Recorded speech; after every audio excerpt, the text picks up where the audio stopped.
What's up guys, Chef Billy Parisi here. Thanks so much for stopping by. I've got an amazing recipe. We're gonna be doing up homemade potato gnocchi with a zesty arrabbiata sauce. It's definitely been a minute before I've made potato gnocchi, and if you've never made it before, I'm sure you're a little bit intimidated. It's not that hard, but it does require a little bit of time. If you have potatoes left over somewhere, this is really simple and should take you no time at all. But if you don't, let's start up from the beginning. Go ahead and add some medium to large size russet potatoes to a sheet tray. We're gonna bake them off in the oven at 375 degrees. That's gonna take in between 60 and 70 minutes until they're completely baked. This is totally cool and perfect timing because what we're gonna do now is get started on that arrabbiata sauce. Arrabbiata sauce is a spicy tomato sauce with lots of crushed red pepper flakes in there. It's really good and really simple to make.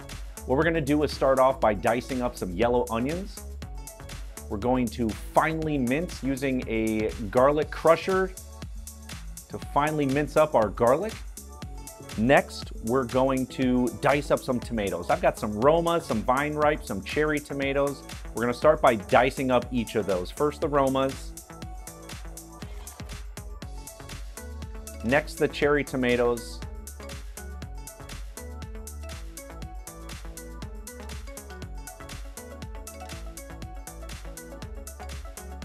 And last but not least, the vine ripe tomatoes. Okay, now that we've got everything, let's head over to the burner. In a large pot, let's add in some olive oil. As soon as that lightly smokes, we're gonna add in the onion and garlic. We're gonna hit in some crushed red pepper flakes. We're gonna use about a tablespoon here. We want this to be spicy, remember. Gonna cook for a few minutes till the onions start to turn a little bit brown. Let's go ahead at this point and add in some tomato paste.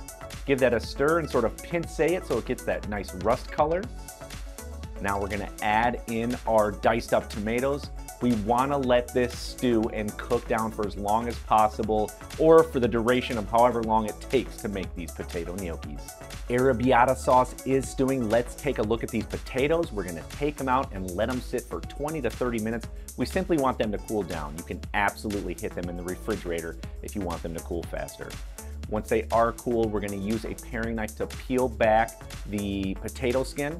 I actually like to eat the potato skin at this point. Shh, don't tell anybody. Or you can discard them, whatever you want to do. Completely remove the brown, and then we need to mash them. I'm going to be using a potato ricer. This really gets it nice and mashed up and really easy to work with in this potato gnocchi. Once they are completely mashed or riced, we're going to go to the side in a separate bowl and whisk together a few eggs. Be sure to whisk them before we add them into the potatoes that have been riced. Go ahead and pour it right over the top. And now we gotta add in some flour. I'm gonna be using Bob's Red Mill Organic All-Purpose Flour. It's a wonderful all-around flour that is delicate enough for those cakes and pies and has enough protein in them for those rustic things like breads and doughs, and especially this potato gnocchi. Of course, let's season it up with a little bit of sea salt. And now it's time to get in there with our hands just like a dough and bring everything together, incorporate all of those ingredients. Once they are combined, be sure not to overwork them. Add it to a clean surface that's been lightly dusted with flour. We're gonna knead it just for a minute, again, just until it's combined. Now we wanna come off and take off a little bit. I'd say maybe around a cup. We're gonna set it to the side, and what we wanna do is roll it out like a big old snake. Very easy. Be gentle though, because this can break apart. Once it is rolled out, using a bench knife or pastry knife or even a regular chef's knife, we want to cut them into about 3/4 inch pieces, go all the way down the line.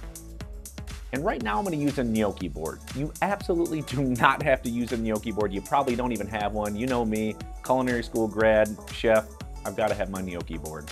So what I'm gonna do is, with a little bit of flour on there, is using my thumb sort of press down and roll the potato gnocchi dough right off, and it gives these little grooves on there that sort of authentic gnocchi look. If you wanna skip by this, just take a fork and give it a little mash on each side, gives you those same sort of grooves. It's a lot easier, and quite frankly, I'm sure you don't have a gnocchi board. But if you do, that's how you do it, really easy. Set them to the side on a sheet tray dusted with a little bit of flour and maybe parchment paper. Now it's time to cook the potato gnocchi. Go ahead and add them to a pot of boiling salted water. Only takes a few minutes for them to cook, so in the meantime, just add some butter to a hot saute pan.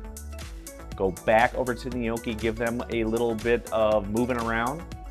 I'm gonna use a slotted spoon to remove them. Add them right to the pan with the melted butter at this point. The pan should be really nice and hot and lightly smoking. We wanna brown up the gnocchi on all sides. This only takes a couple of minutes. Be sure to continue to move it so that it browns and continues to cook. Okay, at this point, we are just about finished. Let's go back to the arrabbiata sauce because we need to finish it off with salt. No need for pepper. The crushed red pepper flakes in there provide plenty of that. Go ahead and pour it right over the gnocchi. Give it a couple little tosses, mix it in there. Use a spoon if you want. Just be gentle because the gnocchi is really tender and fragile, so it can absolutely break up. So be careful there. Now let's plate this up. I'm gonna add it to a bowl. Next thing I'm gonna do is, of course, grate on some Parmesan cheese. I'm gonna finish it by adding on some tomatoes and fresh basil. Boom, we're done. Let's eat. It smells incredible in here. I can't wait for you all to make this recipe. I'm gonna try some really quick. Hold on.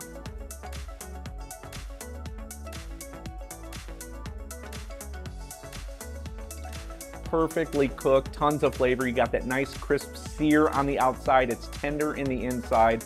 Wonderful potato flavor, and you get that nice zest from the arrabbiata sauce. I really want to eat this. I'm gonna not take too much time at the end here. Be sure to come back next week, see my video. Don't even know what we're doing yet, but I know it's gonna be awesome. We'll catch up with you later. Thanks, Bobs. Thanks, guys. See ya.